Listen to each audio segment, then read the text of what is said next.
తన తండ్రి విషయంలో తీసుకున్నటువంటి ఒక శ్రద్ధను బట్టి, అంటే ఆర్మీలో పనిచేస్తూ ఉండేవాడు.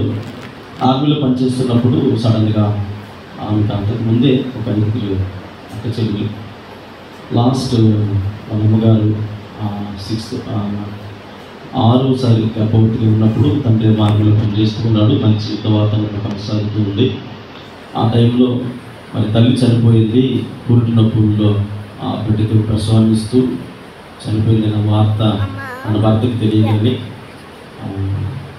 వాలంటీర్ పిల్లలను తీసుకొని ఆర్మీ నుంచి వచ్చి మరొక వివాహం చేసుకోకుండా మరి 6 పిల్లలని కూడా చక్కగా పిల్లలందరినీ కూడా కన్న తల్లి కంటే ఎక్కువగా చాలా బాధ్యత కలిగి పెంచాడట. 16 సంవత్సరం వయసు వచ్చిన తర్వాత ఆ పాప చర్చికెళ్ళి మే నెలలో మదర్స్ డే సందర్భంగా చర్చిలో 2వ వారంలో ఈ కార్యక్రమం జరుగుతూ ఉంటే ఆ కుమార్తె అలా చూస్తూ అనుకుందట, ఆలోచన వచ్చిందట. మరి మదర్స్ డే చేస్తూ ఉన్నారు, చాలా కార్యక్రమాలు చేస్తూ ఉన్నారు, కానీ మరి మా నాన్నగారు నా చిన్నప్పటి నుంచి నేను చూస్తూ ఉన్నాను, తల్లి కంటే ఎక్కువగా మమ్మల్ని చాలా చక్కగా పెంచాడు. నా తండ్రికి ఏదో ఒకటి నేను గిఫ్ట్గా ఇవ్వాలని అనుకొని చర్చ్ అంతా అయిపోయిన తర్వాత పాస్టర్ గారి దగ్గరికి వెళ్ళి అడిగిందట. పాస్టర్ గారు అంటే మరి మదర్స్ డే ఉంది, అన్నీ ఉన్నాయి, కానీ ఫ్రెండ్షిప్ డే అన్నీ ఉన్నాయి, మరి ఫాదర్స్ డే ఎందుకు లేదు అని అడిగిందట. పాస్టర్ ఆలోచించి ఎందుకమ్మా నీకు డౌట్ వచ్చిందంటే, లేదు నా తండ్రి మా అమ్మగారు చనిపోయిన తర్వాత వారికి వివాహం చేసుకోకుండా అలా ఉండి మమ్మల్ని ఎంతో చక్కగా అల్లారికి పెంచాడండి, కష్టం అంటే ఏంటో తెలియకుండా పెంచాడు, అందుకని ఫాదర్స్ డే మరి చేయొచ్చు కదా అన్నదట. అంటే సరే చేద్దామని అని పాస్టర్ గారు మాత్రం టేక్స్ తీసుకున్నాడు. కానీ అమ్మాయి మాత్రం పట్టు వదలకుండా దేవుడి సంగతి చాలా ప్రయాసపడి అలా ఉన్నప్పుడు సరే ఇది 1910వ సంవత్సరము జూన్ 3వ ఆదివారం 19వ తేదీన మరి జరిపించినట్లుగా ఆనాటి కాలంలో అమెరికా అధ్యక్షుడిగా ఉన్నటువంటి లిడిన్ జాన్సన్ గారు అధికారికంగా ప్రకటన జారీ చేశారు. అక్కడి నుంచి అలాగే ప్రపంచవ్యాప్తంగా అన్ని దేశాలకి వ్యాప్తి చెందిన తర్వాత తండ్రి అంటే ఎవరికి ఇష్టం ఉండదు. కనుక మీకు ఇంకొక మాట ఏం చెప్పాలంటే, తల్లి ప్రేమ బయటకు కనపడుతుంది, తండ్రి ప్రేమ బయటకు కనబడదు. ఎందుకంటే తల్లికి అన్నీ అంటే ఇప్పుడు చూడండి, గోదావరి నదిలో కానీ మీదనే ఉంటాయి, కనురెప్పలపైనే ఉంటాయి కన్నీళ్ళు. ఆ కన్నీళ్ళు చూసి పిల్లలు అనుకుంటారు మా అమ్మ వాళ్ళు ఎంత ప్రేమించేస్తున్నాం అనుకుంటారు, కానీ తల్లి కంటే కూడా ఎక్కువ ప్రేమించేటువంటి ప్రేమ ఎవరిదంటే, మీరు తండ్రి కనుక అలా స్వాతంగా చెప్పుకుంటారు అనుకుంటున్నారేమో, నిజంగా రియల్గా జరుగుతుంది. తండ్రి బయటకు చెప్పుకోలేడు, ఎంత ప్రేమ ఉన్నా గుడ్డులను దాచుకుంటాడు.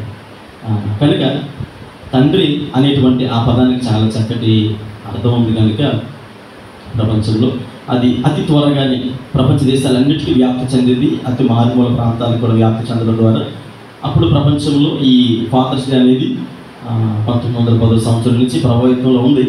కనుక ఈ దినానికి మరి ఒక ప్రత్యేకమైనటువంటి కొంతమంది కుమార్తెలు కానీ వారి ప్రేమను వ్యక్తపరుస్తూ ఉంటారు. నేనంటాను దేవుని సేవకుడిగా ఈరోజు మాత్రమే మీ తండ్రికి ప్రేమను వ్యక్తం చేయడం కాదు, కానీ ప్రతిరోజు కూడా జన్మనిచ్చినటువంటి తల్లిదండ్రులకి ఎంతైనా రుణపడి ఉన్నారా లేదా? ఉండాలి. జన్మనిచ్చినటువంటి తండ్రికి స్నేహితులు మనం సెలెక్ట్ చేసుకోవచ్చు. నేను ఉదయాన్నే పంపించాను గ్రూప్లో, ఎంతమంది చూసారో తెలియదు, కానీ చర్చ్ గ్రూప్లో పెట్టి స్నేహితులు మనం సెలెక్ట్ చేసుకోవచ్చు. ఆ తర్వాత మన ఇరుగు పొరుగు వారితో ఇంటికి 4 పక్కల ఉంటాయి కనుక ఎవరితో మాట్లాడాలో ఎవరితో మాట్లాడకూడదో మనం సెలెక్ట్ చేసుకోవచ్చు. మన ఇంట్లో కొన్ని పరిస్థితులను మనం ప్రభావాన్ని సెలెక్ట్ చేసుకోవచ్చు, కానీ తండ్రిని మాత్రము ఎవరు సెలెక్ట్ చేస్తారు? దేవుడే సెలెక్ట్ చేస్తారు. అంటే దేవుడు ఇచ్చినటువంటి ఆశీర్వాదకరమైనటువంటి వ్యక్తి, మీకు జన్మనిచ్చినటువంటి తండ్రి యొక్క రుణాన్ని తీర్చుకునేటువంటి ఒక చక్కటి అవకాశాన్ని దేవుడు మీకు ఇచ్చాడు. అందుకని వాక్య భాగంలో మనం జ్ఞాపకం చేసుకుంటాం, నీ తల్లిదండ్రులు ఏం చేయాలి? సన్మానించాలి, అవమానించుకుంటారు. చాలామంది సడన్ ఏజ్ దాటిన తర్వాత నీకేం తెలియదులే అంటారు, రెప్పలు ఎగరేసి మాట్లాడుతుంటారు. నీకేం తెలియదులే అంటే నీకేం తెలుసని తండ్రిని చాలా సింపుల్గా మాట్లాడుతూ ఉంటారు. కానీ ఒకవేళ ఇలాంటి పరిస్థితుల్లో మీరు ఎవరైనా ఉన్నట్లయితే దయచేసి ఇక మీద అలా చేయకండి. అది చాలా భయంకరమైనటువంటి పరిణామాలకు దారితీస్తూ ఉంది. దేవుడు నీకంటూ ఒక చక్కటి ఆశీర్వాదకరమైనటువంటి తండ్రి ఇచ్చాడు కనుక ఆ తండ్రి విషయంలో చాలా జాగ్రత్త కలిగి ఉండాలి. అంటే తండ్రిని మాత్రమే కాదు, తల్లిని కూడా అలాగే చూసుకోవాలి. నేను ఒక సందర్భాన్ని నేను ఒక బుక్లో చదివాను. వాక్యం ప్రిపేర్ అవుతున్నప్పుడు ఒక కుమారుడు తన తండ్రి దగ్గరికి వచ్చి ఆ నాన్నమ్మతో ఉన్నటువంటి రిలేషన్ చక్కగా ఆయన కొనసాగిస్తూ ఉన్నాడు. తాతయ్యతో నాన్నమ్మతో చక్కగా రిలేషన్ కొనసాగిస్తూ ఉన్నాడు. చాలా చక్కగా బాల్యదినముల నుండి తాతయ్య దగ్గర నాన్నమ్మ దగ్గర పెరుగుతూ ఉన్నాడు. భార్య భర్తలిద్దరూ ఉద్యోగాలు చేసుకుంటూ ఉన్నారు. అయితే బాల్యం అంతా కూడా ఎక్కువగా తాతయ్య దగ్గర నాన్నమ్మ దగ్గరే వారి యొక్క బాల్యం అంతా ఉంది. దాదాపు ఒక 6 సంవత్సరాల వయసు వచ్చిన తర్వాత అప్పుడు గోప తెలుస్తుంది. 6 సంవత్సరాల వయసు వచ్చిన తర్వాత ఆ ఇరువురు నానమ్మ తాతయ్యకి కొద్దిగా ఏజ్ ఎక్కువ అవడం ద్వారా తండ్రి అనగా ఈ పిల్లల యొక్క తండ్రి గారిని తల్లి గారిని చక్కగా బ్యాగులు అది సర్ది నానమ్మ వాళ్ళు ఊరు వెళ్తున్నారు, ఇక్కడి నుంచి మీరు ఇక్కడే ఉండాలని చెప్పేసి మన ఇంటి దగ్గర ఉండాలని చెప్పేసి ఊరు తీసుకెళ్ళాడట. ఆ పిల్లలు పెరిగారు. కొడుకు పెద్దోడయ్యాడు. పెద్దోడైన తర్వాత ఇంటర్మీడియట్ ఫస్ట్ ఇయర్కి వచ్చాడట. ఇంటర్మీడియట్ ఫస్ట్ ఇయర్కి వచ్చిన తర్వాత వాళ్ళకు ఒక కొన్ని స్వచ్ఛంద సేవా సంస్థల్లో వాళ్ళు జరిగించేటువంటి కార్యక్రమాలు ఎలా ఉంటాయి, ఆ తర్వాత అనాథ పిల్లలకు సేవ చేసేటువంటి పిల్లలు, లేదంటే కొంతమంది వీడియోస్ ఉంటారు. అంటే కొన్ని సంస్థలు ఉంటాయి కదా, ఆ సంస్థల గురించి కానీ, లేదంటే మందిర ఆవరణంలో పరిస్థితులు కానీ, లేదంటే మసీద్ దగ్గర పరిస్థితులు కానీ, దేవాలయంలో పరిస్థితులు కానీ, అక్కడ కొంతమంది ప్రత్యేకించబడినటువంటి వ్యక్తులు ఉంటారు. కొన్ని స్వచ్ఛంద సేవా సంస్థలు ఉంటే వాళ్ళు ఏం చేస్తారంటే కొంతమందిని ఏ విధమైన ఆధారం లేని వారిని ఎడిట్ చేసుకుంటారు. వారికి సహకారులుగా ఉంటూ వారికి అన్ని కూడా సౌకర్యమైనటువంటి అన్ని సౌకర్యాలు మనకు అర్థమయ్యే భాషలో చెప్పాలంటే, ఇప్పుడు ఫర్ ఎగ్జాంపుల్ మనం ఒక ట్రస్ట్ పెట్టాం అనుకోండి, మందిరానికి మేము 10 మందిని పోషించగలము, మాకు వచ్చినటువంటి ఆదాయాన్ని బట్టి ఒక 10 మంది పేదలకు సహాయం చేయగలము అని అంటే, వృద్ధులైన వారు లేదంటే విడోస్ను మన మందిర ఆవరణంలో ఉంచి మందిర పరిసర ప్రాంతాల్లో కొద్దిగా శుభ్రంగా చూసుకోండి అని వారికి చక్కగా 3 పూటలు ఆహారం పెట్టడం, వారికి వస్త్రాలు కానీ మెడికల్ కానీ అన్నీ కూడా మనం వారికి ఇచ్చినప్పుడు, అంటే వాళ్ళు చర్చికి ఎడిక్ట్ అయినట్టు. అంటే వాళ్ళు చర్చికి ఒక విధంగా చెప్పాలంటే చర్చి సంపద, వారు చర్చి దగ్గర పరిచయం చేసుకుంటూ అలా ఉంటారు. అంటే చర్చి నుంచి వచ్చే ఆదాయంలో వారికి కొద్దిగా ఆహారం అన్ని విషయాలు కూడా మనం సహకారులుగా ఉంటాం. వారి చర్చిలో ఒక మెంబర్స్గా ఉంటారు. పిల్లలు గమనించండి, సేవ చేసుకుంటూ అలా జీవితాన్ని వారు అలా వెలబుస్తూ ఉంటారు. అలా కొన్ని స్వచ్ఛంద సేవా సంస్థలని ఇంటర్మీడియట్ వారికి పరిచయం చేయడానికి ఒకరోజు ఒక ప్రాంతానికి తీసుకెళ్లారట. తీసుకెళ్ళినప్పుడు ఆ స్వచ్ఛంద సేవా సంస్థ చాలా పెద్ద గ్రౌండ్లో అందరూ ఒక్కొక్కరి దగ్గరికి వెళ్ళి మాట్లాడుతూ ఉన్నారు. పెన్ను పేపర్ పట్టుకున్నవారు కొంతమంది అయితే, ఆ తర్వాత వీడియోలో రికార్డ్ చేసుకున్నారు కొంతమంది అయితే. ఇలా ఒక రకమైనటువంటి అసైన్మెంట్ లాగా వారు చేస్తూ ఉన్నారు, ప్రాజెక్టులు చేస్తూ ఉంటే అక్కడ ఉన్నటువంటి ముస్తులు బాగా వృద్ధాప్యంలో ఉన్నవారు, పురుషులు కానీ స్త్రీలు కానీ, వారు ఎలా అక్కడికి వచ్చారో, వారు ఎలాంటి స్థితిలో ఉండేవారు, ఏ స్థాయిలో ఉండేవారో వారిని వారు వివరించుకుంటూ ఉన్నారు. వారి కథ అంతా విన్నప్పుడు కొంతమందికి హృదయంలోంచి దుఃఖం తనుకొచ్చేస్తూ ఉంది. అని ఇంత దుర్భరమైనటువంటి పరిస్థితుల్లో అయ్యా మేము చాలా ధనవంతులమయ్యా, నాకు ఇంతమంది పిల్లలు, ఇదిగో నేను ఇన్ని సంవత్సరాలు ఇక్కడికి వచ్చేసి కనీసం నన్ను చూడడానికి ఎవరు రాలేదు అని వారు చెప్పుకుంటూ ఉంటే, వారి దీనమైనటువంటి గాథలు అందరూ కూడా విని, అయ్యో పాపం ఎలా జరిగిందా, నేను పెరిగి పెద్దోడైన తర్వాత నా తల్లిదండ్రులు అలా చేయకూడదు అని వాళ్ళు మోటివేషన్ చేసుకుంటూ ఉన్నారు. సరే అలా అంటూ ఉండగా అందులో ఉన్నటువంటి అబ్బాయి దూరంగా ఒక చెట్టు కింద ఉన్నటువంటి ఒక వ్యక్తిని చూశాడట. ఒక వ్యక్తిని చూడగానే ఆ చెట్టు కింద ఒక ఆయన చాలా సుపరిచితుల్లా కనపడుతూ ఉన్నాడు, నాకు చాలా సన్నిహితుల్లా కనపడుతున్నాడు, ఆ ముఖం ఎక్కడో చూసినటువంటి ఫేసే కదా అని అనుకొని దగ్గరికి వెళుతూ ఉంటే పెద్ద ఆయన ఒక టవల్ తీసుకొని ఇలా ముఖం మీద కప్పుకున్నాడట.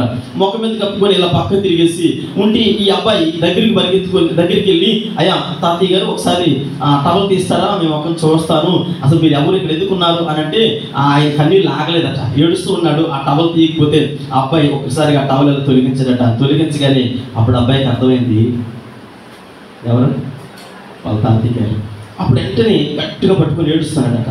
ఆ తాతయ్య ఇద్దరు ఏడుస్తున్నారట. ఎందుకు ఇలా జరిగింది అంటే, ఆ తండ్రి ఆ పిల్లలకి ఏమని చెప్పాడట, ప్రతిరోజు తాతయ్య ఎప్పుడు వస్తాడు, నాన్న ఎప్పుడు వస్తుంది అంటే, ఊరు పంపించావు నాన్న, ఊరు వెళ్ళారు వస్తారులే అని చెప్పేసి ప్రతిరోజు చెప్తున్నారట. ఊరు వెళ్ళారు అంటే, ఊరు వెళ్ళారని బ్రహ్మలోనే 6 ఇయర్స్ నుండి, అంటే 6 సంవత్సరం వయసు నుండి ఇంటర్మీడియట్ వరకు అలా ఎదురు చూస్తున్నాడట. నాన్నమ్మ తాతయ్య వస్తారని ఎదురు చూస్తూ ఉంటే ఆ రోజు తనకు అర్థమైంది తన తండ్రి ఎంత భయంకరమైనటువంటి తప్పు చేశాడో. అప్పుడు ఏడుస్తూ గట్టిగా పట్టుకుని ఏడ్చి, తాతయ్య ఎందుకు జరిగింది అంటే, మాతో ఉండడం నీకు ఇష్టం లేదా, ఇక్కడికి చెప్పకుండా వచ్చేసావా, నాన్నమ్మ ఎక్కడుందని అంటే అక్కడ ఉన్నటువంటి ఒక సెట దగ్గరికి తీసుకుని వెళ్ళాడట. ఆవిడ ఒక దుప్పుడు ముసుగేసుకుని మాసిపోయిన బట్టలతో అలా కింద పడుకొని ఉందట. నేను ఇది చెప్తున్నానంటే మాటలు. అప్పుడు వాళ్ళిద్దరూ ఆ మనోడికి ఏం చెప్పారంటే, లేదు నాన్న, మీ నాన్నది తప్పులేదు, మీరు పెరిగి పెద్దవాళ్ళు అవుతున్నారు కదా, అందుకని మేము ఇద్దరు అక్కడ ఉంటే మేము తినే ఆహారం ద్వారా అంటే మీకు ఇబ్బంది అవుతుందేమో అని మా అంతటి మేము వచ్చేస్తామని చెప్పారట. అది తల్లిదండ్రులకు ఉన్నటువంటి ప్రేమ. ఈరోజు ఒకవేళ వాళ్ళ మనవడి దగ్గర నిజం చెప్పుండొచ్చు, కానీ చాలామంది తల్లిదండ్రులు వారి హృదయంలో ఉన్నటువంటి దుఃఖాన్ని దాచుకొని బ్రతుకుతూ ఉన్నారు. ఈనాడు ఫాదర్స్ డే చేసుకోవడం చాలా సులువే. నేను అనుకుంటాను ఫాదర్స్ డే అని చెప్తూ ఉన్నారు, నా పిల్లలిద్దరూ 1 గంట అంటే 12 గంటలు పడుకోకుండా కూర్చున్నారు, దెయ్యాల ఎదురు కూర్చొని అంటారు హ్యాపీ ఫాదర్స్ డే అన్నారు. సరే ఓకే మంచిది, పడుకుంటా అన్నాను. అంటే మీ ఫాదర్స్ డే చెప్తే నీకు సంతోషంగా లేదంటే దేనికి సంతోషం? ఒకరోజుతో పోయేది కాదు. ఓకే ఇష్టమే, కానీ నాలాంటి వారికి చాలామంది ఉన్నారు. అవునా కదా? మరి మాటలే చెప్పాలంటే తండ్రి లేని వారి పరిస్థితి ఏంటి అంటే ఇతరులను అంటే చేసుకోకూడదనేది నా ఉద్దేశం కాదు. అందరినీ కూడా ఈరోజు దేవుని సేవకుడిగా ఎలాంటి పరిస్థితుల్లో మనం ఉన్నామో ఆలోచన చేసి మనం ఎంత ప్రేమ ఇవ్వగలుగుతున్నామో, ఎంత ప్రేమించగలుగుతూ ఉన్నామో, నీ ప్రేమను నువ్వు వ్యక్తపరుస్తూ ఉన్నావు కరెక్టే. అయితే నీకు జన్మనిచ్చినటువంటి తండ్రిని ఏ స్థితిలో చూసావు? హల్లెలూయా. నేనైతే చాలా ఏడ్చాను తెల్లవారు ప్రార్థన చేసినప్పుడు. ఇప్పటికీ కూడా నేను ఉదయం లేచిన తర్వాత నా తండ్రితో మాట్లాడేది. తనకు తెలియదు ఫాదర్స్ డే అంటే ఏంటో. నేను చదువుకున్నాను కాబట్టి, నా పిల్లలు చదువుకున్నారు కాబట్టి, లోకంలో తిరుగుతున్నారు కాబట్టి వాళ్ళకి తెలుసు హ్యాపీ ఫాదర్స్ డే అంటే. ఏదో చదువు పుస్తకాలకు సంబంధించినటువంటి విషయాన్ని వాళ్ళకి చెప్పేశారు. నా తండ్రికి తెలియదు. అంటే చాలా మందికి ఈ విషయాలు తెలియదు. వారికి తెలిసింది ఒకటే, వారి కడుపు కొట్టుకొని మనల్ని పోషించడమే తెలుసు, మనల్ని ప్రయోజకులుగా నిలబెట్టడమే తెలుసు తప్ప మన నుంచి ఆశించడం వాళ్ళకి ఏది కూడా ఆశించలేని తల్లిదండ్రులకి ఏదైనా ఇవ్వగలుగుతున్నామంటే 1 గంట వారి కోసం ప్రార్థన చేసి ప్రేమగా 10 నిమిషాలు మాట్లాడగలిగితే చాలు.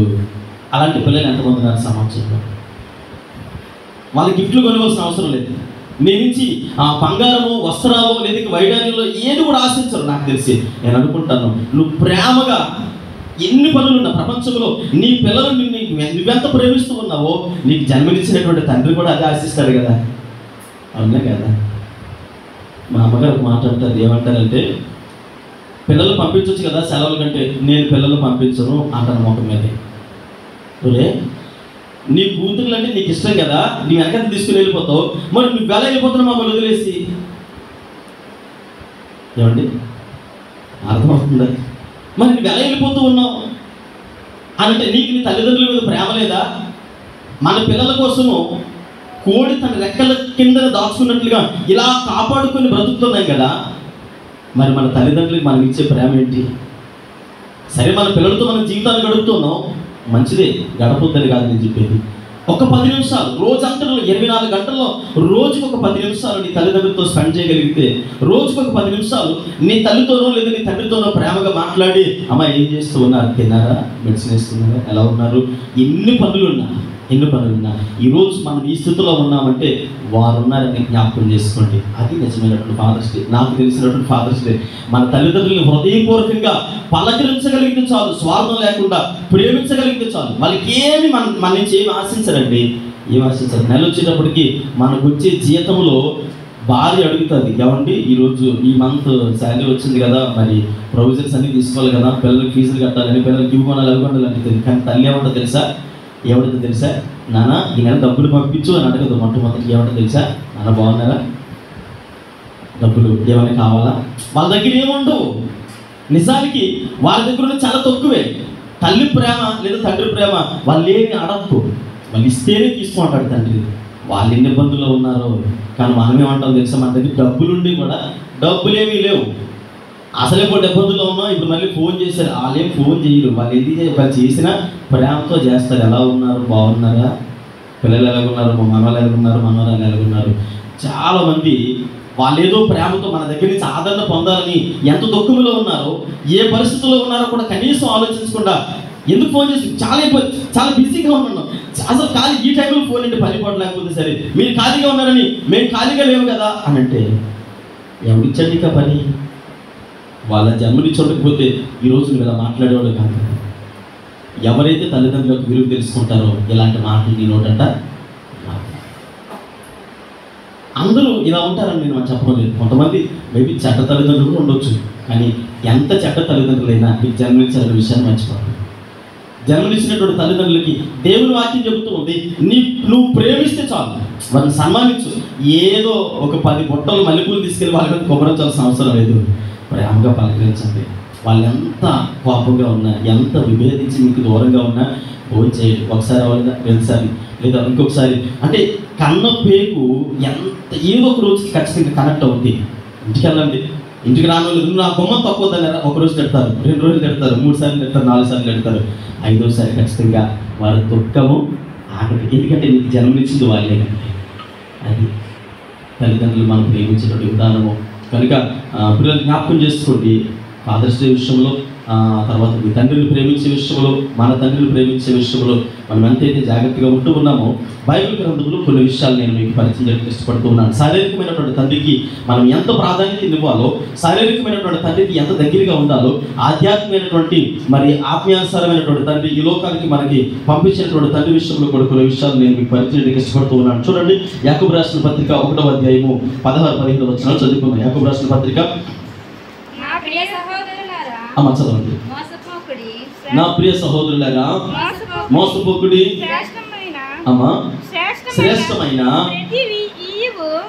సంపూర్ణమైన ప్రతి వరమును, ప్రతి వరమును పరసంబంధమైనదై జ్యోతిర్మయుడగు తండ్రి యొద్ద నుండి, జ్యోతిర్మయుడగు తండ్రి యొద్ద నుండి వచ్చును. చాలు. ఇక్కడ చూడండి, ఈరోజు నువ్వు పెరిగి పెద్దవాడైన తర్వాత ఇలా కాలు రగరేసి మాట్లాడుతున్న ప్రతి బిడ్డకి ఏ వయసులో ఉన్నా ఒక తండ్రికి కుమారుడివే కనుక నేను నీతోనే మాట్లాడుతూ ఉన్నాను. ఏ వయసులో ఉన్నా 100 సంవత్సరాలు, ఇంకొక 2-3 రోజులు 100 సంవత్సరాలు అడుగు పెట్టబోయేటువంటి ఎవరైనా, లేదా ఈ మధ్య కాలంలో పుట్టినటువంటి బిడ్డలైనా ఎవరైనా తల్లిదండ్రులకి, అంటే బిడ్డలే కనుక మీకు జన్మనిచ్చినటువంటి తల్లిదండ్రులు ఈ లోకంలో ఉన్నా లేకపోయినా, ఒకవేళ లేకపోతే నీ తల్లిదండ్రుల దగ్గర నువ్వు ఎలా ప్రవర్తించావు, తల్లిదండ్రులు ఎలా చూసుకున్నావు, అంటే రాబోయే తరాలకి ఏమి నేర్పించబోతున్నావు అనే విషయాలు మనం జ్ఞాపకం చేసుకుంటే, ఏదో ఒక రోజుతో అయిపోయేది కాదు. తండ్రి ప్రేమ, తల్లి ప్రేమ ఒక రోజుతో విడిచిపెట్టేసేది కాదు. అయితే పరసంబంధమైనటువంటి తండ్రి ఇక్కడ మనం జ్ఞాపకం చేసుకుంటే, నీ కడుపు నింపడానికి శారీరక సంబంధమైనటువంటి తండ్రి కొన్ని సందర్భాలలో తన కడుపు కట్టుకొని బయటికి వెళ్ళినప్పుడు ఎక్కడో రోడ్డు మీద తన పని చేసిన తర్వాత వస్తూ ఉంటాడు. ఇంటికి వస్తున్నప్పుడు మీరు అనుకోవచ్చు, అయ్యగారండి మాకు అలాంటి పరిస్థితులు ఏమి రాలేదండి అంటే, మీ తండ్రి వెనకతలు మీరేం వెనకతలు వెళ్ళి చూసి ఉంటారు కదా. చాలా పరిస్థితులు ఇలాగే ఉన్నాయి ప్రపంచంలో. తండ్రి ఒక 100 రూపాయలు సంపాదించుకుని ఇలా వస్తున్నప్పుడు పని, ఆ కూల్ డబ్బులు తీసుకొని వస్తున్నప్పుడు ఆయనకి అనిపిస్తుంది, ఉదయం నుంచి ఎండలో పనిచేసి ఉంటాడు కాబట్టి ఆ 100 రూపాయలు తీసుకొని, ఇప్పుడు 100 కాదు మీరు మన చిన్న వయసు గురించి మాట్లాడతాం, 100 రూపాయలు తీసుకొని వచ్చేటప్పుడు ఆ రోడ్డు అని ఎక్కడో ఏదో అమ్ముతారు చల్లగా, కొద్ది తాగుదామని, ఏ మజ్జిగో లేకపోతే ఏ సోడా ఏదో అమ్ముతూ ఉంటారు. గొంతుకి గట్టిగట్టుపోయి ఎండిపోయి, అరే ఇప్పుడు తాగితే బాగును అని అలా దగ్గరికి వెళ్ళి చూస్తాడు. చేతిలో డబ్బులు పట్టుకొని తాగుదామంటే, ఈ 100 రూపాయలు ఇంటికి పట్టుకెళ్తే నా పిల్లలతో కలిసి తినొచ్చు కదా, ఇందులో నేను మార్చేస్తే ఒకవేళ ఇంటి దగ్గర సరైనటువంటి మరి సరుకులు రావేమో అని తను గొంతుకి ఎండిపోతూ ఉన్నా మళ్ళీ ఆ డబ్బులు ఎలా పట్టుకొని తిరిగి వచ్చేస్తాడు. ఎందుకంటే నీకు జన్మనిచ్చినటువంటి తండ్రి నీ గురించి ఆలోచిస్తూ ఉన్నాడు కనుక. నిన్ను తన హృదయ అంతరంగంలో భార్య గురించి కూడా ఒక క్వశ్చన్ ఆలోచిస్తాడు. నా జీవిత భాగస్వామిని అర్థం చేసుకుంటుంది, నేను ఏ స్థితిలో ఉన్నానో తనకు తెలుసు. ఎందుకంటే నా లైఫ్ పార్ట్నర్ ఎలా ఉంటుందంటే నా శరీరంలో భాగం కనుక ఈ కష్టాలని ఆవిడకి తెలుసు. కానీ నా పిల్లలకు తెలియదు కదా, నా పిల్లలకు తెలియకూడదు. ముఖ్యంగా వాళ్ళ కష్టం రాకూడదు, నేను పడ్డ కష్టాలు నా పిల్లలు పడకూడదని ఆలోచన చేస్తాడు. ఆ డబ్బులు అలా పట్టుకొని వచ్చి తన కడుపు కట్టుకొని ఏం చెప్పాడు తెలుసా, వారికి ముందు పిల్లలకి పెట్టు, ఆ తర్వాత ముందు నాకు పెట్టు అన్న తండ్రి ఎక్కడైనా చూసారా? పిల్లల గురించి తర్వాత వాళ్ళ పక్కన పోయి ఆడుకుంటారు, మీరు ముందు నాకు పెట్టు అన్న అలాంటి తండ్రిని ఎవరైనా చూసారా? ప్రపంచంలో వాళ్ళు ఉండలేము. ముందు పిల్లలకి పెట్టు, తర్వాత వారు తిని తృప్తి పొంది చక్కగా వారిని పడుకోబెట్టిన తర్వాత అప్పుడు పెట్టు తింటా ఉంటారు. ఈరోజు అలాంటి తండ్రి, అంటే నీకు అన్ని సౌకర్యాలు కల్పించినటువంటి తండ్రి, శారీరక సంబంధమైనటువంటి తండ్రి. ఇక్కడ ఆధ్యాత్మికంగా మనం జ్ఞాపకం చేసుకుంటే, ఇక్కడ చాలా సందర్భాలలో మనం ఏం చేస్తామంటే మన తండ్రిని చాలా చులకనగా చూస్తాం. నేను సండే స్కూల్లో కథ చదివాను. ఎవరో పాపం ఆయన ఎలా వస్తూ ఉంటే ఏదో చేతికి ఇచ్చారట, ఇది పట్టుకెళ్ళు, ఇదిగో తిను అంటే అది అలా చేతులు పట్టుకొని కాగితాన్ని నమ్మో చుట్టుకొని ఎలా పెట్టుకొని వచ్చేటట. ఇంటికి పిల్లలు దాన్ని పట్టుకొని వస్తే, పిల్లలు ఉన్నారు కదా అని చెప్పేసి ఇంటికి తీసుకొచ్చి వారి నాన్న తినండి అని ఇస్తే, నువ్వు ఎంత తిన్నావు, మాకు ఎంతే తీసుకొచ్చావు అన్నారట. ఏమన్నారు? నువ్వు అక్కడ మొత్తం తినేసి మాకు ఎంత తీసుకొచ్చావు, ఎంతే తీసుకొచ్చావా అని అడిగారట. అంటే మనం కూడా కొన్ని సందర్భాల్లో అర్థం చేసుకోలేము. మోసపూరితమైనటువంటి ఆలోచనల మధ్యలో బ్రతుకుతూ ఉన్నాం. తప్పుగా అర్థం చేసుకోవడం వలన దినదినము మన ప్రేమ ద్వేషంగా మారిపోతూ ఉంది. తల్లిదండ్రులను అసహించుకునేటువంటి పిల్లలుగా మారిపోతూ ఉన్నాం. అంటే విషబీజాలు నాడుతూ ఉన్నాయి. ఎవరో నీకు మప్పడం లేదు. చాలా మంది తల్లిదండ్రులు అపోహలో బ్రతుకుతున్నారు. గమనించండి. చాలా మంది అంటారు, అది ఆ పక్కింటోతో ఆల్తో తిరగడం వల్ల నా కొడుకు పాడైపోతున్నాడు. ఆల్తో తిరగడం నీ కొడుకు పాడైపోవడం లేదు. నీ కొడుకు అంతటి నీ కొడుకు జీవితంలోనే విషబీజాలు, తప్పుడు విత్తనాలు పడుతూ ఉన్నాయి. ఎవరో మప్పడం నీ తల్లిదండ్రులకు దూరం అయిపోవాలి. ఎవరో మప్పితే ఈయన జ్ఞానం ఏమైంది? ఏమండి, ఈరోజు మీరు బ్రతుకుతూ ఉన్నారు కదా, భార్య భర్తలకు మీరు బ్రతుకుతూ ఉన్నారు. మీకు ఎవరైనా మప్పారా మీ తల్లిదండ్రులు వదిలేమని? కొన్ని మప్పితే మీరు అలా వదిలేస్తారా? వదిలేరు కదా. మరి మీ పిల్లలు అలా వదిలేస్తారని అనుకుంటూ ఉన్నారు. ఎవరూ మప్పరు, కాకపోతే విషబీజాలు అనేవి పడుతూ ఉన్నాయి. ఇక్కడ చూడండి 16వ వచనం చదవండి. యాకోబు రాసిన పత్రిక. నా ప్రియ సహోదరులారా, మోసపోకుడి, శ్రేష్టమైన ప్రతి ఈవియు, సంపూర్ణమైన ప్రతి వరమును పరసంబంధమైనది, జ్యోతిర్మయుడగు తండ్రి యొద్ద నుండి వచ్చును. ఈ లోక సంబంధమైన తండ్రి ఎలాగైతే ఇస్తూ ఉన్నాడో శ్రేష్టమైనవి, పరసంబంధమైనటువంటి తండ్రి యొద్ద నుండి ప్రతి ఈవి కూడా మనం ఏం చేస్తూ ఉన్నాం? పొందుకుంటూ ఉన్నాం, తింటూ ఉన్నాం. దేవుడు నీకు ఏది అవసరమో ఇస్తూ ఉన్నాడు. ప్రార్థన చేస్తున్నాం, తండ్రి నాకు ఇది అవసరము. దేవుని మందిరానికి వచ్చిన ప్రతి ఒక్కరు జ్ఞాపకం చేసుకోండి, ఏ ఉద్దేశంతో దేవుని మందిరానికి రావాలి అని అంటే, ఆయన దేవుడు, నేను విశ్వాసిని, ఆయన దేవుడు, నేను భక్తురాలని, ఆయన దేవుడు, నేను భక్తుడిని. ఈ ఉద్దేశంతో దేవుని మందిరానికి రాకండి. ఇప్పుడు కూడా దేవుని మందిరానికి వచ్చినప్పుడు ఏ ఉద్దేశంతో రావాలి? ఆయన నా తండ్రి, ఆయన నా తండ్రి. నీ తండ్రిని ఎలా అడుగుతావు?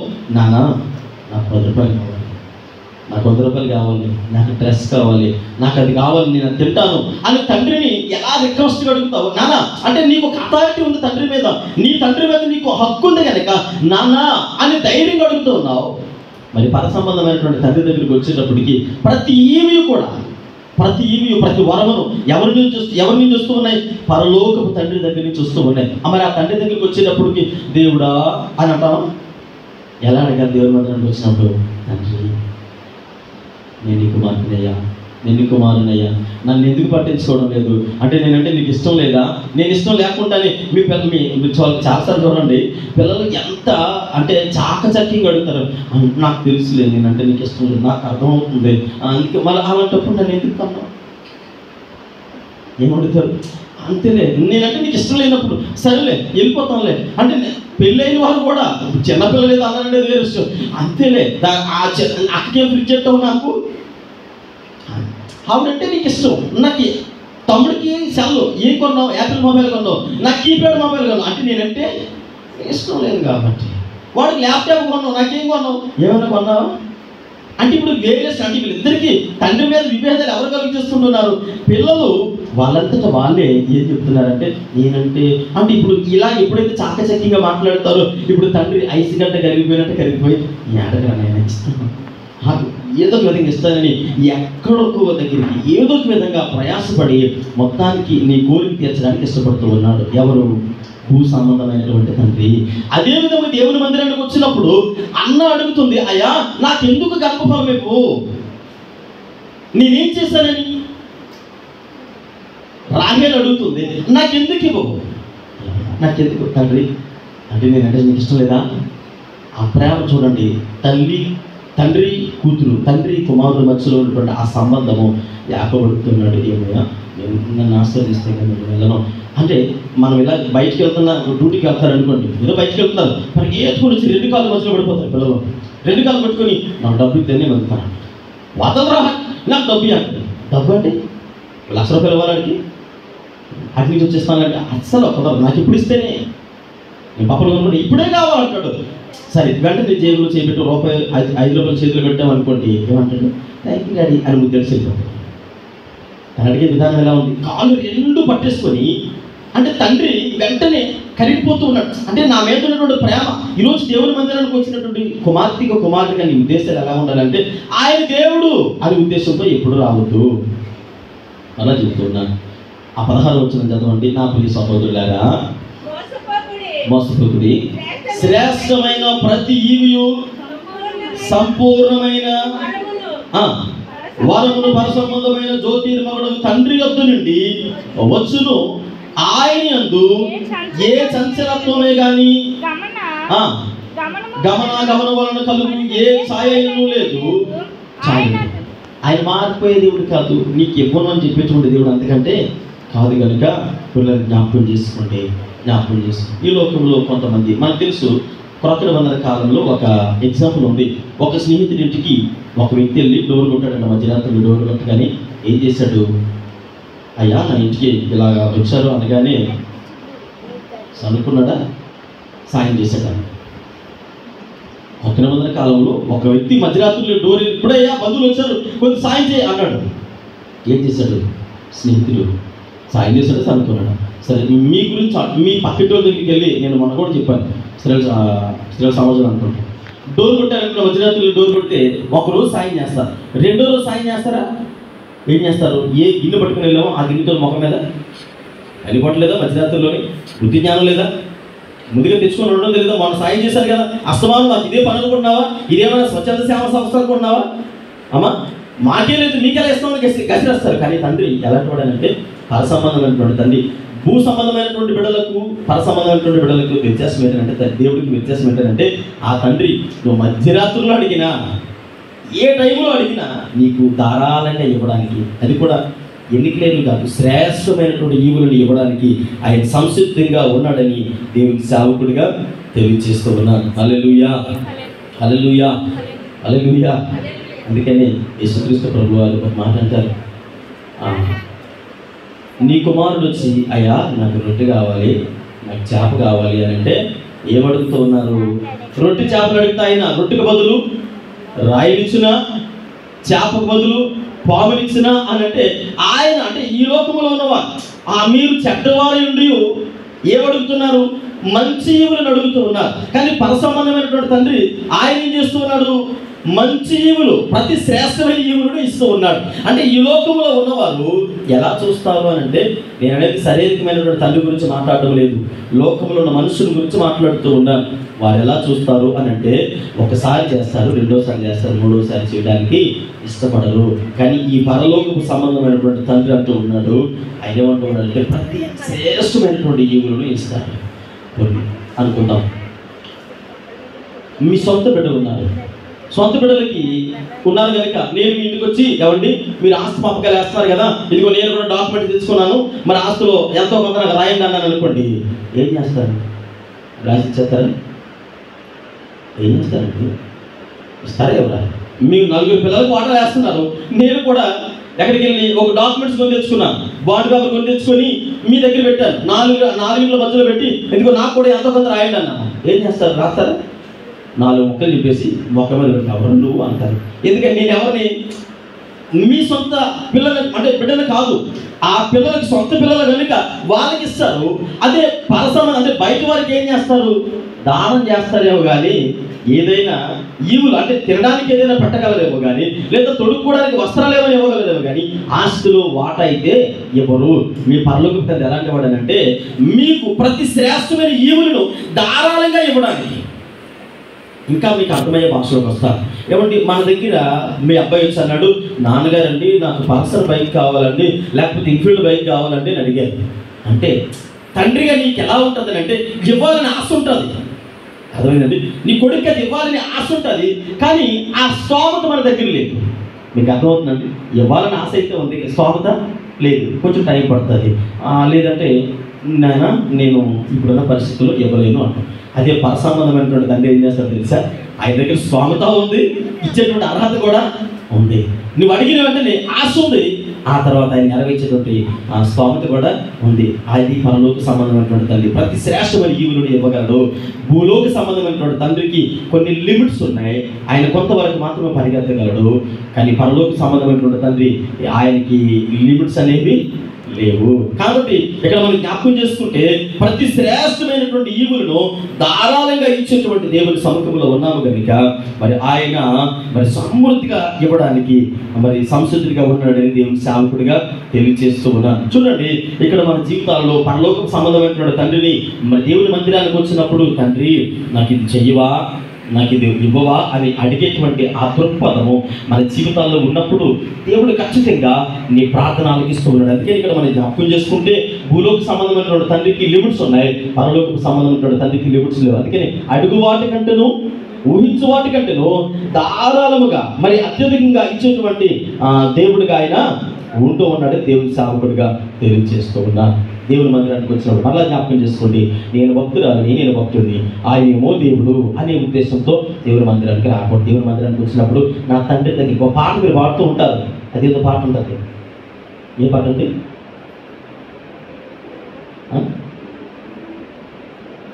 తండ్రి ఇంటికి వెళ్ళప్పుడు మా నాన్న ఇంటికి నేను వెళ్ళదు, మా తండ్రి ఇంటికి నేను చేరుదని వాడుతూ ఉంటారు కదా. అంటే మా నాన్న ఇంటికి నేను వెళ్ళిందని అంటే ఎక్కడ మా నాన్న ఇల్లు అంటే సారీ ఆ పాటలో ఉన్న అర్థం ఏంటి?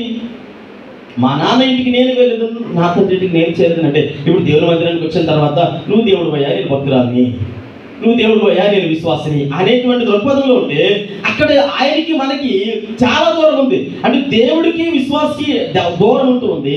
కానీ దేవుని సముఖంలో నువ్వు కుమార్తెగా కుమారుడిగా ఉండి, అయ్యా నువ్వు నా తండ్రి అయ్యా, నీ దగ్గర ఉన్న ప్రతి శ్రేష్టమైన ఈవులను నేను అర్జిస్తూ ఉన్నాను, నాకు ఇస్తూ ఉన్నావు కనుక ప్రతి నీకున్నటువంటి ఆశీర్వాదములు నాకు ఇచ్చేటువంటి తండ్రిగా ఉన్నావని దేవుని సముఖంలో అడిగేవారుగా ఉండాలని దేవుని సేవకుడిగా తెలియజేస్తూ ఉన్నాను. రెండవది ఇక్కడ మనం జ్ఞాపకం చేసుకున్నట్లయితే మరొక మాట జ్ఞాపకం చేస్తూ ఉన్నాను.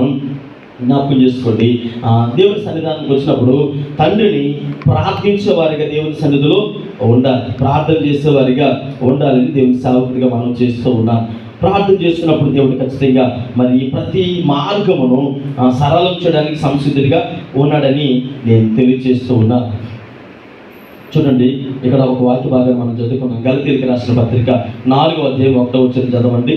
4వ అధ్యాయం 1వ వచనము. మరియు నేను చెప్పినది ఏమనగా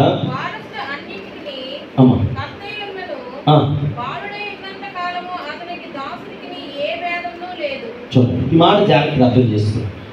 దేవుని మందిరానికి వచ్చినప్పుడు మొట్టమొదటి విషయంలో మీరు విశ్వాసి, ఆయన దేవుడు అనే దృక్పథాన్ని వదిలేండి. ఆయన ఎలా చూడాలి? తండ్రి, నేను నీ కుమార్తెనయ్యా, నీ కుమారుణ్ణి అనే దృక్పథంతో దేవుని మందిరానికి వచ్చినప్పుడు నీవు ఎలా అడుగుతావంటే ధైర్యంగా దేవుని సన్నిధిలో అడగగలవు.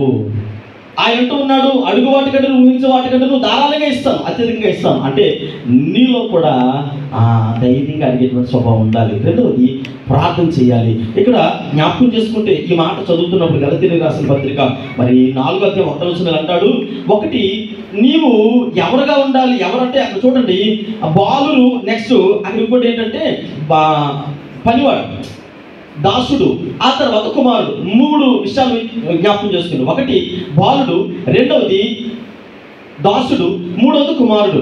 అంటే దేవుని మందిరానికి వచ్చినప్పుడు అయ్యా నేను విశ్వాసిని, నేను విశ్వాసిని, నేను విశ్వాసిని అంటే నువ్వు బాలుడితో లెక్క. అంటే మీకు అర్థం అవ్వాలంటే ఇప్పుడు మీ నాన్నగారి దగ్గరికి నా కుమార్తె ఉంది, నా కూతురులో ఎవరికి ఇద్దరులో ఒకరు వచ్చి నాన్నగారు నాకు ₹1,00,000 కావాలన్నారు అనుకోండి.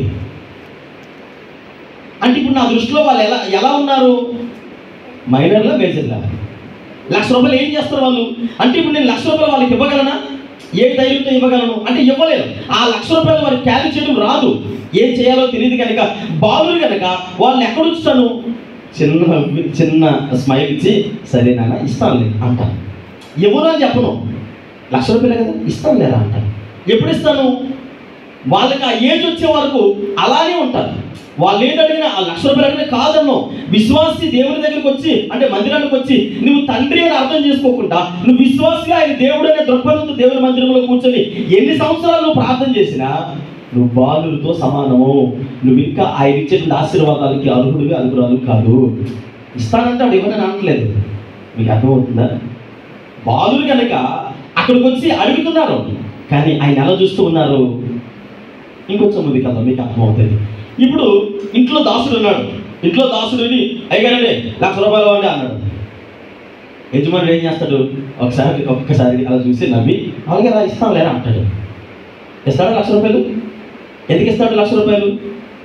దాసుడు కనుక ఇంట్లో పనిచేసిన వ్యక్తి కనుక ₹1,00,000 అడగగానే అలా తీసుకొని ఇచ్చేస్తాడా? అంటే బాలుడికి ఇవ్వడు, తర్వాత దాసుడికి ఇవ్వడు, వీళ్ళిద్దరికీ కూడా ఇవ్వడానికి ఇష్టపడడు. ఆ తర్వాత నెక్స్ట్ పర్సన్ ఇంకొక ఆయన ఉన్నాడు. ఎవరైనా కొడుకు, వారసుడు అని రాయబడింది అక్కడ. వారసుడు వచ్చి, వారసుడు అనగానే మీకు అర్థమవుతుంది, అతను మేస్త్రి అయ్యాడు కనుక వారసుడు అయ్యాడు, లేకపోతే బాలుడితో సమానం. వారసుడండి, డాడీ అర్జెంట్గా ఒక 5 లక్షలు కావాలంటే సరే అంటాడు. ఎందుకంటే మాట్లాడడానికి అవకాశం లేదు. ఆ ఇంటికి ఎవరు ఆయన వారసుడు, మేజర్ అయ్యాడు అంటే తను చేసేటువంటి పనిలో, తండ్రి పనిలో భాగస్వామిగా ఉన్నాడు, ఆస్తి మీద అధికారిగా ఉన్నాడు. వారసుడు అంటే సర్వ హక్కులు సంపాదించుకున్నటువంటి అథారిటీ కలిగిన వ్యక్తి కనుక ఇప్పుడు తండ్రి అంటాడు ఓకే, ఇటు బాలుడికి కానీ దాసుడికి కానీ ఇవ్వలేనటువంటి అధికారము ఎవరికి ఇస్తూ ఉన్నాడు? వారసుడికి మాత్రమే ఇవ్వగలుగుతూ ఉన్నాడు. అంటే ఇప్పుడు మీరు అర్థం చేసుకోండి, మీరు వారసులా, ఎవరు బాలురా దాసులా, ఈ రెండింటిలో మీరే క్యారీ, అంటే మీరే అర్థం చేసుకోవాలి. నేనైతే పర్టికులర్గా చెప్పడానికి సమయం లేదు.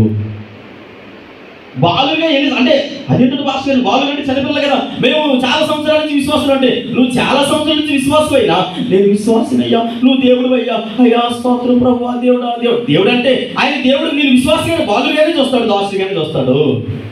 దాసుడు వారసుడు కాలేడు.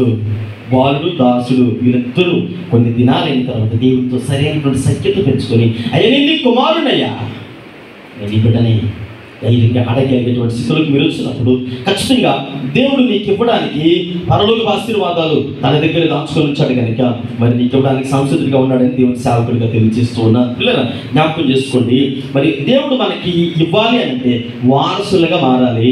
దేవుని మందిరానికి వచ్చినప్పుడు ఎవరి ఎక్కడో దూరదేశంలో ఉన్నారు, చాలామంది దూరదేశంలో ఉన్నారు.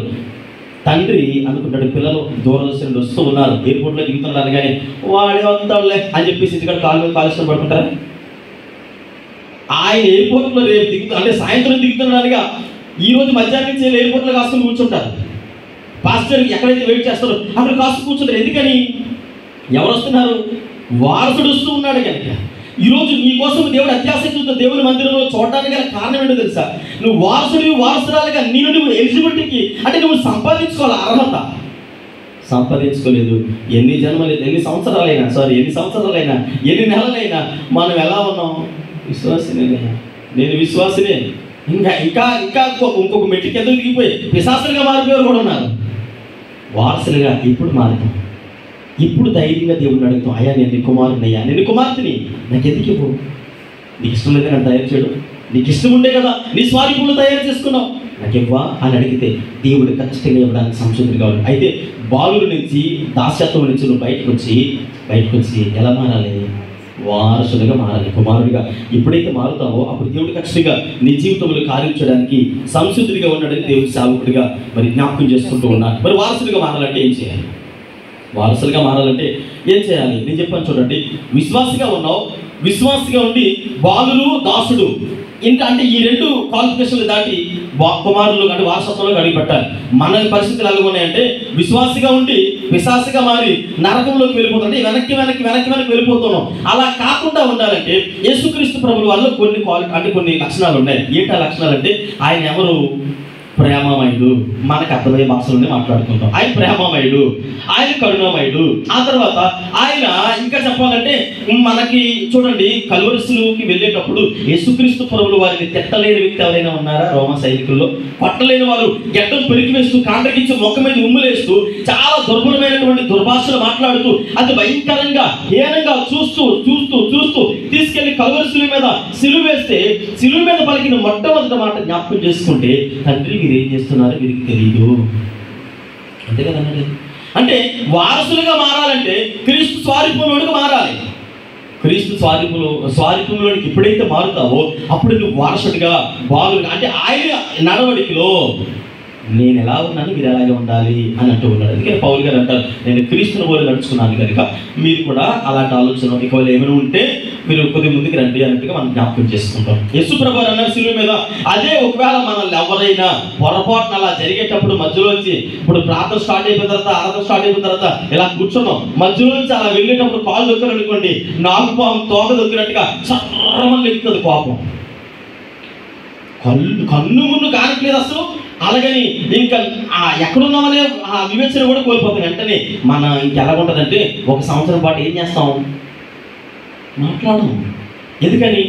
మనం ఎవరిని విశ్వాస స్థాయి నుంచి నెక్స్ట్ స్టెప్ కింద స్టెప్కి వచ్చేస్తూ ఉన్నాం. అంటే దినదినము ఆ పగలు పెంచుకుంటూ, ద్వేషాలు పెంచుకుంటూ, అసూయలు పెంచుకుంటూ దేవుని మందిరంలో యేసుక్రీస్తు ప్రభుల వారి బిడ్డలమని చెప్పుకుంటూ, ఆయన కుమారులమని చెప్పుకుంటూ ఏ బ్రతుకులో ఉంటూ ఉన్నాం?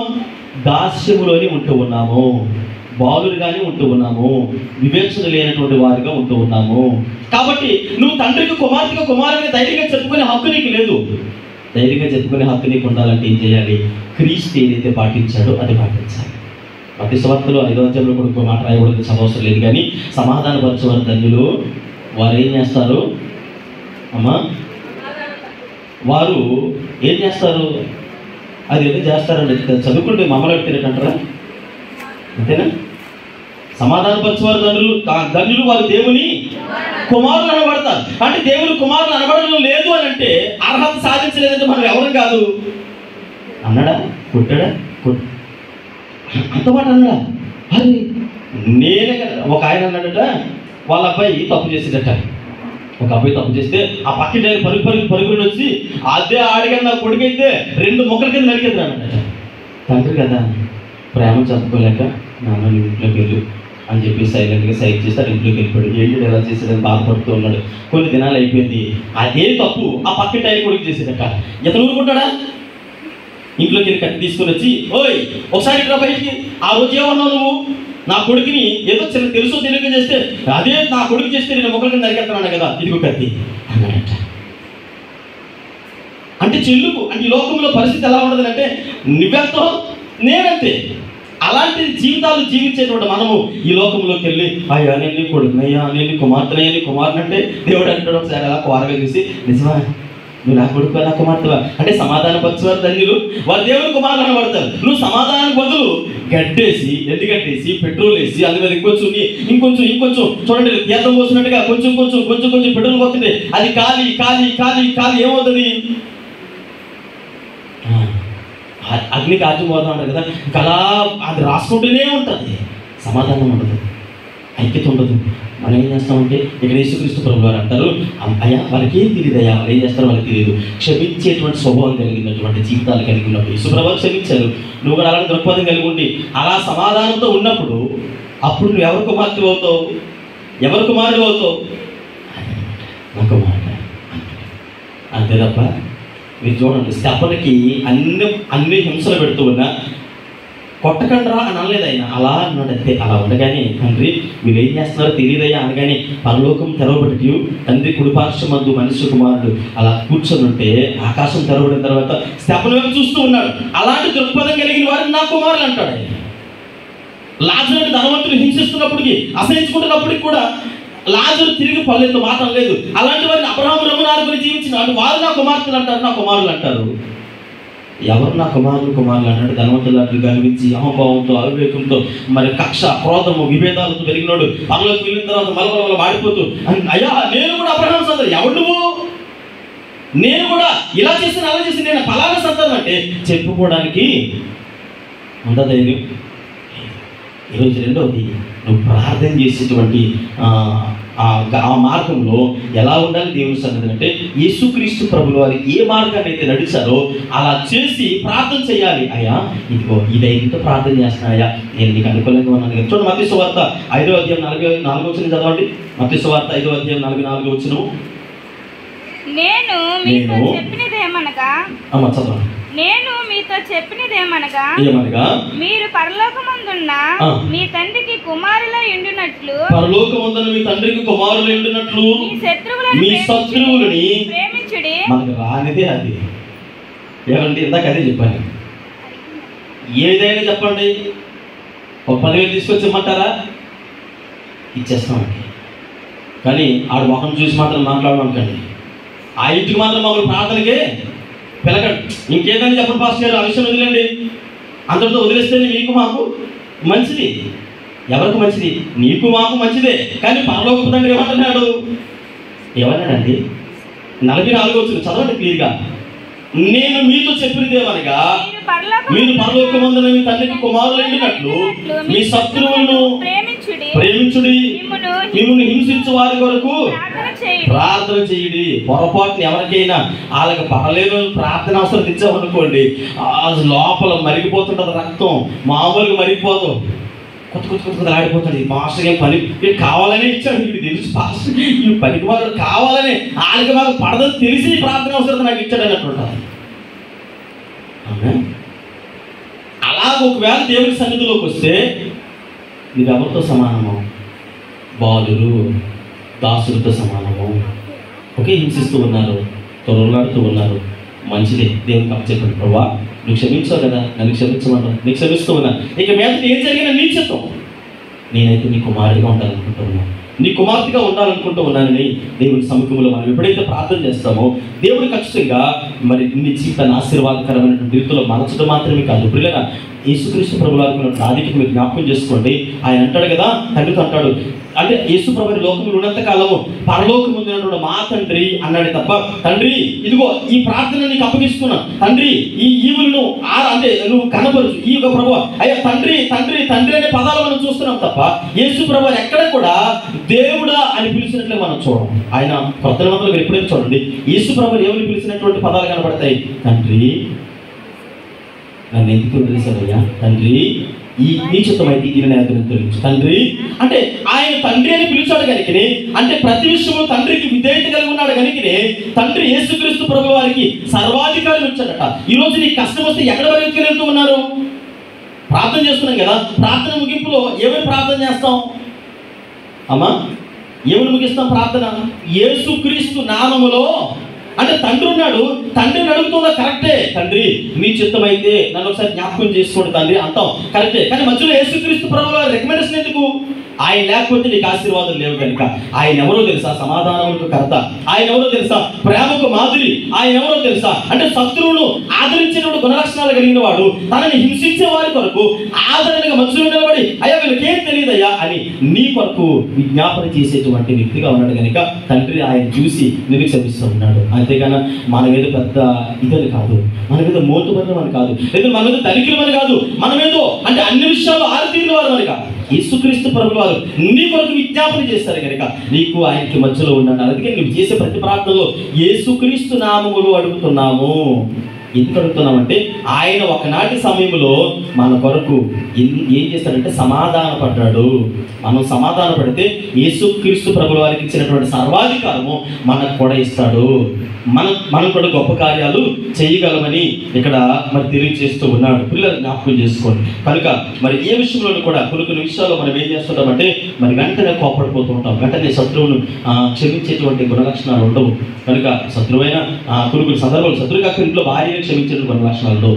ఇంట్లో భర్తని పొరపాటుని ఏదో తెలుసో తెలియక ఏదో తప్పు జరిగిపోయింది, భార్య తెలుసో తెలియకో ఎక్కడో చిన్న మిస్టేక్ చేస్తుంది అంటే పదే పది సార్లు లేదంటే ఆవిడని నిర్దాక్షిణ్యంగా వదిలిపెట్టడము, లేదంటే ఇంక వేరే విధంగా చూడటము. అంటే యేసుక్రీస్తు ప్రభువు వారిని నమ్ముకున్నటువంటి మనము దేవుడు మనకి ఇచ్చినటువంటి ప్రేమ ఏంటి అంటే మీరు అనుకోవచ్చు, అలాగంటే అలా తప్పు చేసుకుంటూ పోతే అలా ఊరుకొచ్చి ఏంటంటే ఆవిడ అలాగే చేస్తే ఒప్పుకోకూడదు. కానీ ఒకసారి ఏదో బై మిస్టేక్ జరిగింది, నీ ప్రేమను బట్టి మారొచ్చేమో, నువ్వు చూపించిన ఆదరణ బట్టి ఆవిడ పశ్చాత్తాపం చెంది నా భర్తను హక్కులు చేర్చుకున్నాడని నీకు రుణపడి, అంటే నా భర్తకి నేను నమ్మకస్తురాలుగా నా ప్రాణం పోయినా ఇంకొకసారి నేను ఎటు చూడను అనుకుని నమ్మకస్తురాలుగా ఉండొచ్చేమో.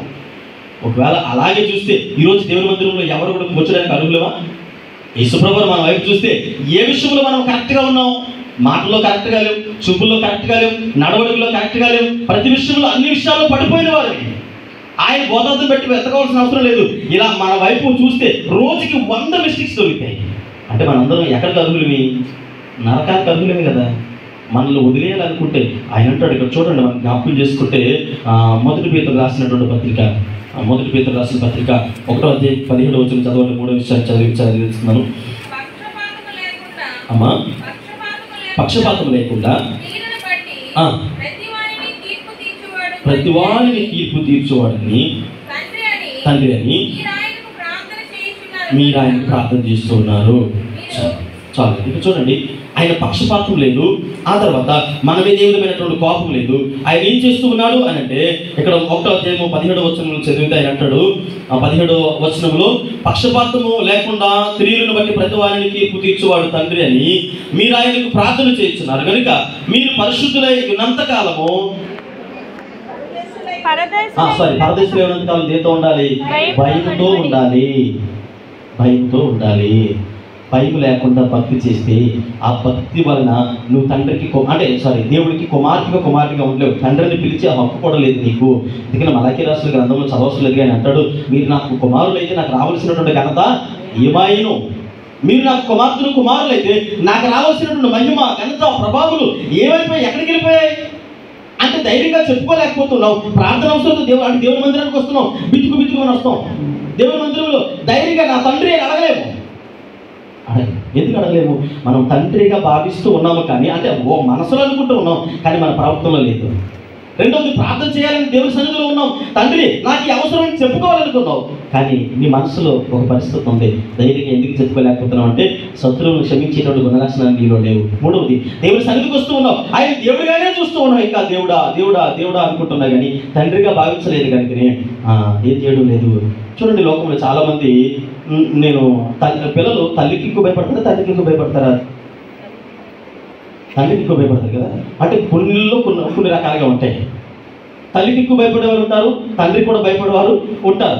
అంటే అంటే అలాగని చెప్పేసి ఇంక జీవితాంతకాలం భయపెట్టుకున్నాడు మనగా. స్నేహభావంగా ఉండాలి, కానీ ఎలా ఉండాలి అంటే ఏ సమయంలో ఎలా ఉండాలో భయభక్తులు కలిగి వారిని నడిపించడం విధానం ఖచ్చితంగా ఉండాలని దేవుడి సేవకుడిగా తెలియజేస్తూ ఉన్నాను. గమనించండి, ఏం చేయాలి?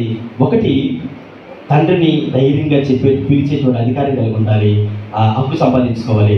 రెండవది, ప్రార్థన చేసేటప్పుడు దేవుడిని ధైర్యంగా ఎలా ఉండాలి చెప్పండి. ప్రార్థించేటప్పుడు ధైర్యంగా నేను నీ వలే నడుస్తున్నానయ్యా అని ప్రార్థించేవారుగా ఉండాలి. మూడవది ఏం చేయాలి అమ్మా? ఏం చేయాలండి? భయభక్తి లేకుండా ఉండాలా? భయపడి ఉండాలి. అప్పుడు మాత్రమే తండ్రి అని పిలిచేటువంటి అర్హత పొందిన వారిగా ఉంటామని దేవుని సేవకుడిగా తెలియజేస్తూ ఉన్నా. చూడండి, చదివించబడినటువంటి మరొక లేఖన భాగాన్ని పరిచయం చేస్తూ ఉన్నా. మరి ఈ మాట మీకు ఎందుకు చెప్పాలని ఆలోచన చేస్తూ ఉన్నాను. గమనించండి, మనం చదివినటువంటి లేఖన భాగంలో ద్వితీయోపదేశ కాండం, మనం సంఖ్యాకాండంలో మనం చదువుకున్నాం. సంఖ్యాకాండంలో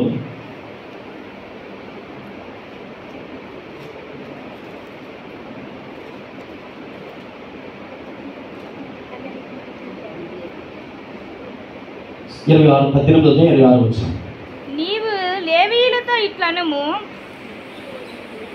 చదువు.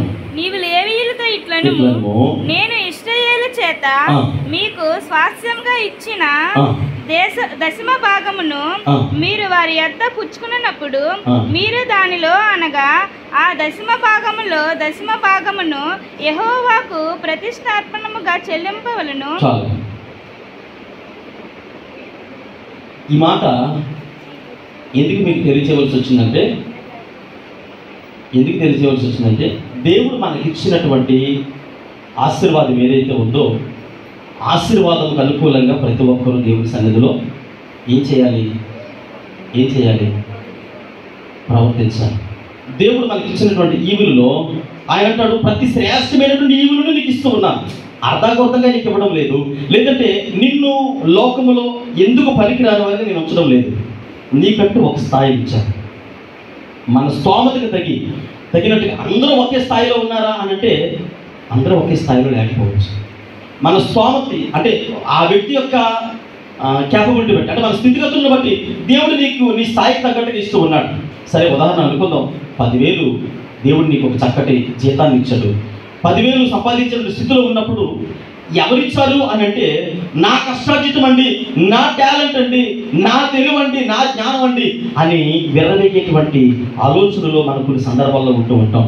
చాలా సందర్భాల్లో ఏమనుకుంటున్నారు, నేను నా టాలెంట్ అసలు మామూలు టాలెంట్ కాదండి అని అనుకుంటాం. చాలా మనమే లోపల బయటకు చెప్పుకోరు.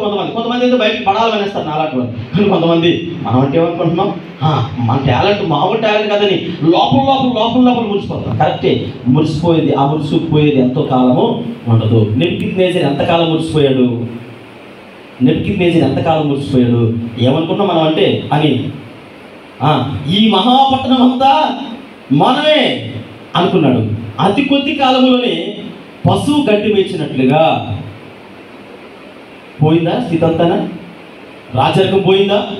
ఉన్నటువంటి స్థితిగతులన్నీ పోయాయా? అంటే మరణమయ్యే వరకు పశువు గట్టి వేసినట్లుగా వేశాడు. దేవుని సన్నిధిలో భయభక్తులు లేనటువంటి క్రైస్తవులుగా దేవుడు నీకు ఇచ్చినటువంటి స్థితిగతులను బట్టి స్పందించేవారుగా ఉండాలి.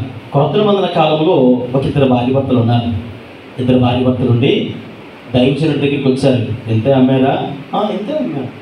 భయం లేనటువంటి భక్తి. ఎంతే అమ్మారు? ఎంతే ఎంతే ఎంతే అమ్మారా? ఎంతే అమ్మాము. ఉన్నారా? సంపాదించి అనుభవించారా? అంటే నేను ఎందుకు మీకు అంటే అంత వివరంగా మీకు చెప్పవలసిన నాకు ఇష్టం ఉండదు. కానీ దేవుని బిడ్డలుగా అనేక సంవత్సరాలుగా దేవుని సన్నిధిలో వాక్యానుసారమైనటువంటి వస్తే ఆ నడవడికలో పెరుగుతున్నటువంటి విశ్వాసాలు కనుక ఆ డిఫరెన్స్ చదివించగానే మీకు అర్థమైంది, నేను ఎలా స్పందిస్తూ ఉన్నానో నాకు తెలుసు అని మీ సిక్స్త్ సెన్స్ మిమ్మల్ని అడుగుతూ ఉంది. నేను అడగవలసిన అవసరం, నేను చెప్పవలసిన అవసరం లేదు. దైవజనుడిగా అంటే దేవుని మందిరంలో ఏముండినట్లుగా స్పందించాలి? వజ్రాలు వైడూర్యాలు ఉన్నట్లుగా స్పందించాలా? దేవుని మందిరంలో ఆహారం ఉన్నట్లుగా, పరిచర్య చక్కగా కొనసాగుతున్నట్లుగా, ఈ మందిరము సకల జనులకి అంటే పరిచర్యకు అనుకూలమైన రీతిలో అనేక నూతన ఆత్మలు పంట కొరకు నీ వంతు సహాయంగా నువ్వేం చేస్తూ ఉన్నావు? దాచేస్తూ ఉన్నావా? దేవుడికి ఇచ్చినటువంటి శ్రేష్టమైన జీవులను చెయ్యి ముడుచుకొని ఉన్నంత కాలము చెయ్యి ముడుచుకోవాలి. చూడండి, డ్రైనేజ్ ఉంటుంది చూడండి. డ్రైనేజ్ దగ్గరికి వెళ్ళి నిలబడండి, మంచి స్మెల్ వస్తుందా? మంచి స్మెల్ వస్తుంది కదా. ఏమండి, చర్చకొచ్చినప్పుడు చక్కగా 5 నిమిషాలు డ్రైనేజ్ పక్కన కూర్చుంటే ఆ వాసనతో చర్చకొచ్చారు అనుకోండి, మన లైన్ అంతా ఖాళీగా ఉంటుంది. ఎందుకంటే మన దగ్గర ఏ స్మెల్ వస్తుంది?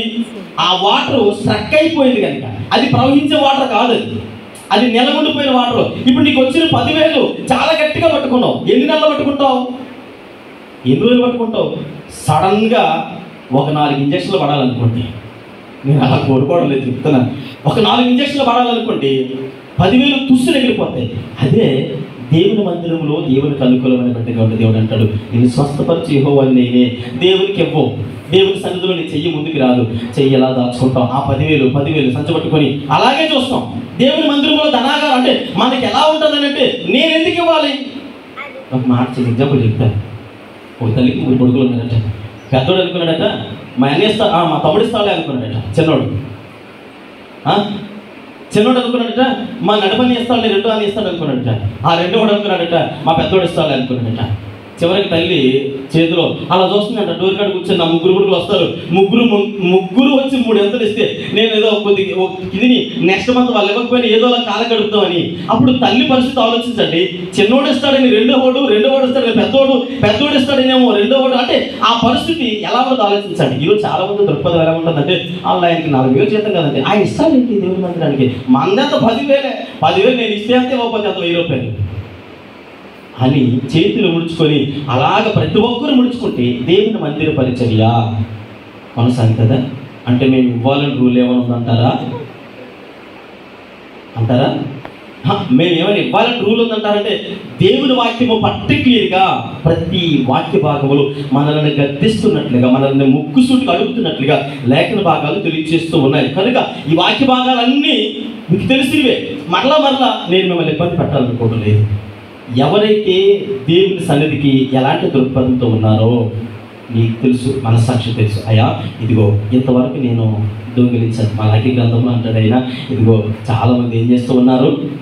దొంగలుగా ఉంటూ ఉన్నారు, ఇవ్వటం లేదని ఆయన అడుగుతూ ఉన్నాడు, దొంగిలిస్తూ ఉన్నారు. అందుకని అలా దొంగిలించిన వారిని గురించి నాకు రావాల్సిన ఘనత ఏమైనా అందరూ అలా దొంగిలించి నాది అని అనుకుంటే, ఒకవేళ దేవుడు కూడా ఇది నాది అని ఆయన నీకు ఇవ్వడం మానేస్తే నువ్వు నీ పిల్లలు సమాజంలో తలెత్తుకొని ఉండగలరా? ఇంత సౌలభ్యకరమైనటువంటి జీవితాన్ని పొందగలవా? ఆరోగ్యకరంగా ఉండగలవా? దేవుడు ఒకవేళ తన హస్తాలను బిగించగలిగితే మొట్టమొదటిగా మనం జ్ఞాపకం చేసుకున్నాం, తండ్రి అని ధైర్యంగా అడిగే హక్కు నీకు ఎప్పుడు ఉండదంటే నువ్వు ఇవ్వగలిగేటువంటి స్థితిలో ఉన్నప్పుడు. ఆయన అంటాడు కదా, మీకు దారాలు మీరు ఊహించిన దానికంటేను అడిగిన దానికంటేను అత్యధికంగా ఇచ్చినటువంటి దేవుడు అడిగిన దానికంటే అత్యధికంగా ఇచ్చాడు. కరెక్టే. మరి నువ్వు ఎంత ఇవ్వగలుగుతావు? నేను లిమిట్లో అడుగుతున్నాడు. ఎంత అడిగాడు ఆయన? 10,000 ఇవ్వాలకు ఆయన అడుక్కుంటున్నాడు రిక్వెస్ట్గా. మీరు ఆలోచన చేయండి. అంటే అథారిటీతో అడిగితే అది వేరేలా ఉంటుంది. మన ద్వారాలన్నీ మూసేసి ఆయన అడగటం లేదు, నీకు ఇస్తూ ఉన్నాడు. చూస్తూ ఉన్నాడు, నా పిల్లలు స్పందిస్తారేమో అని. ఒకవేళ ఇంతవరకు ఎవరైనా స్పందించకపోతే ఖచ్చితంగా వాక్యానుసారంగా ప్రార్థనాపూర్వకంగా మిమ్మల్ని మీరు స్వపరిశీలన చేసుకోండి. నీకున్న స్థితిలోనే 100 రూపాయలు సంపాదిస్తున్నారనుకోండి, ఖచ్చితంగా 10 రూపాయలు తీసుకొచ్చి దేవుని మందిరానికి ఇవ్వాలి. అయ్యా ఇదిగో నా నెల సందా, నేను నెలకి అమ్మ మీరు అనుకుంటారేమో కవర్లో మీకు ప్రేరేపణ వచ్చి పెట్టింది అది నెల సందా కాదు. మీకు అర్థమవుతుందా? మరి మీకు ఎవరు తెలియచేశారో లేదు నాకు తెలియదు, కానీ దశంభాగం అంటే నువ్వు నెలంతా సంపాదించినప్పుడు అయ్యా నేను దినకూలీ చేసుకునేవారు కదా, నెలంతా నాకు ఎంత వస్తుందో నాకు ఎలా తెలుస్తుంది? నెలకు శాలరీ వచ్చిన వాళ్ళకైతే తెలుస్తుంది. అంటే నీవు అంటే నెలంతా నువ్వు పని చేస్తూ ఉన్నావు దేవుని సన్నిధిలో, నీకు రోజుకి ఎన్ని రోజులు పనికి వెళ్ళావో మీకు తెలియదా? ఎన్ని రోజులు పనికి వెళ్ళామో మనకు తెలుసు కనుక ఒక 500 వచ్చింది 50 రూపాయలు ఇవ్వమంటుంది. దేవునికి తెలుసు, నువ్వు మనుషుల దగ్గర దాయొచ్చు కానీ దేవుడి దగ్గర దాయలేమో. నేను ప్రైవేట్ ఎంప్లాయీనండి, నాకెంత వస్తుందండి? మహా అయితే ఒక 5,000 6,000 వస్తుందంటే ఎంత వచ్చినా దేవునికి దశమ భాగం కట్టక తప్పదు. సేవకుడిగా లేదా దేవుని మందిరంలో ఇంకొకరు వారు కాముగా ఉండొచ్చు, కానీ ఒక రోజు నీకు రావాల్సింది దేవుడు ఆపిస్తే ఆ స్థితి కూడా ఉండకపోవచ్చు. దేవునికి అదే పెద్ద విచిత్రం కాదు. మనకంటే గనులు, మనకంటే గొప్పవారు, లోకములో చాలా గనులైన వారిని సైతము దేవుడు ఏ స్థితిలో ఉంచాలో ఆ స్థితిలో ఉంచాడు. ఒక మాట మీకు తెలియజేసి ముగించేస్తాను. మనకు తెలుసు కోల్గేట్ పేస్ట్ గురించి మనకు తెలుసు. ఒకనొక సమయంలో చిన్న చిన్న పౌడర్లు ఉండే చేతులు వేసుకొని ఇలా చేతులతో వేరుతో గడుపుకునేవారు. ఆయన కోల్గేట్ ఆ పౌడర్ అంటే మామూలుగా కంపెనీ పెట్టాడు. కంపెనీ పెట్టి ఏదో మంచిగా ఉద్ధరిద్దామని అలాగే నెలగని చెప్పేసి చాలా ఆలోచనలు చేస్తాడు. చేస్తే ఉన్నపాటున కంపెనీ మొత్తం దివాలా తీసేది. కంపెనీ మొత్తం దివాలా తీసేస్తే చాలా ఉన్నతమైన టార్గెట్ చేసుకున్నాడు. ఫ్యాక్టరీలని ఎంప్లాయీస్ అని అవన్నీ టార్గెట్ చేసుకొని ఉన్నపాటున ఒకేసారి ఫ్యాక్టరీలోకి దిగ్గానే మొత్తం దివాలా తీసి ఎండిపోయింది. అయ్యో ఏం చేయాలి అర్థం కాక వచ్చేసాడు. ఇంటికి వచ్చిన తర్వాత కొన్ని దినాలు అయిపోయింది. తన భార్య చెప్పింది, అయ్యా మనం చేసింది అన్ని బాగానే కానీ దేవునికి ఇవ్వాల్సిందని మనం ఇవ్వలేదు, ఇక నుంచైనా దేవుని మీద ఆధారపడదామని చెప్పింది. దేవుని మీద ఆధారపడదామని చెప్పిన తర్వాత ఇంకా అక్కడ పౌడర్ ప్రారంభించారు. మొట్టమొదటిగా ఆ పౌడర్తో కోల్గేట్ పౌడర్ ఉండేది, ఇలా చేతుల్లో పోసుకొని అలా వేలుతో కడుక్కునేటువంటి పరిస్థితి ఉండేది. దాన్ని ప్రారంభించి ఆయనకి ఒక 1000 రూపాయలు వస్తే 100 రూపాయలు తీసి దేవుని పక్కన పెట్టేవాడు. అలా 10,000 వచ్చినప్పుడు 1000 రూపాయలు అలా తీస్తూ చివరికి ఈరోజు ప్రపంచంలో కోల్గేట్ అనేటువంటి పదం తెలియలేని వారు ఎవరైనా ఉన్నారా? ఆయన మొదట్లో 10వ భాగం తీసేవాడట, ఇప్పుడు 10వ భాగం ఆయన తీసుకొని ఆయన దేవుడికి ఎంత ఇస్తున్నాడట? 90% ఇస్తున్నాడట. అందుకని అంచెలంచెలుగా ఆశీర్వదించబడుతూ ఉన్నారు. మనము ఇవ్వాల్సింది మనుషులకు ఇవ్వాల్సిన అవసరం లేదు. ఈ వాక్య భాగాలన్నీ చదివిస్తే కొద్దిగా మనకు అనిపిస్తుంది, అమ్మో బాబు ఇదంతా చేయాలా అనిపిస్తుంది. ఒక్కొక్క తరానికి ఒక్కొక్క ప్రత్యేకత ఉంది. మందిరానికి ఇచ్చేది వేరే, 10వ వంతు వేరే, సేవకులకు వేరే, పేదలకు ఇచ్చేది వేరే.